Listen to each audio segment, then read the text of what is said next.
తెలంగాణ రాష్ట్ర ఆవిర్భావ దినోత్సవ వేడుకలను పురస్కరించుకుని కిలా వరంగల్ కుష్ మహల్ మైదానంలో మంత్రి పొంగులేటి శ్రీనివాసరెడ్డి ముఖ్య అతిథిగా హాజరై జాతీయ పతాకాన్ని ఆవిష్కరించారు.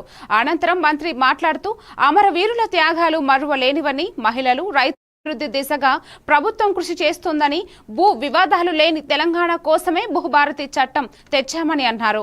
వరంగల్ కు ఎయిర్పోర్టు తెచ్చే బాధ్యత కాంగ్రెస్ ప్రభుత్వానిదని, తెలంగాణ రైజింగ్ 2047 విజన్తో ముందుకెళ్తున్నామని మంత్రి అన్నారు.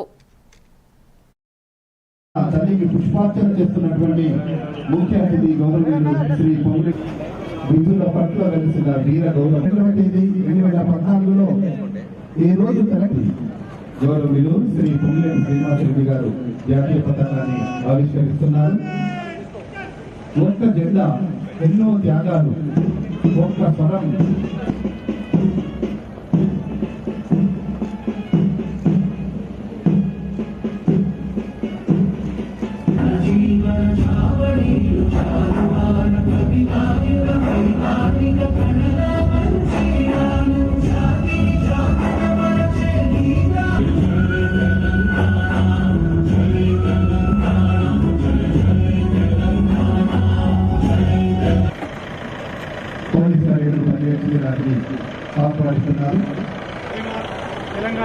గత ఏడాది సీజన్లతో కలిపి 2 సీజన్లలో కలిపి రాష్ట్రంలో మన ఇందిరమ్మ ప్రభుత్వం 2,90,00,000 మెట్రిక్ టన్నుల ధాన్యాన్ని పండించి తెలంగాణ రైతన్న దేశంలో ఆదర్శంగా నెంబర్ 1 గా నిలబడ్డారని చెప్పడానికి గర్వపడుతున్నాము.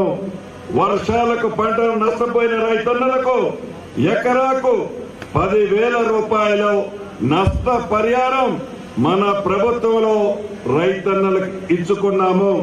ప్రజలు కోరిన భూ వివాదం లేని తెలంగాణ లక్ష్యంగా భూభారతి 2025 చట్టాన్ని తీసుకొచ్చి తెలంగాణ రాష్ట్ర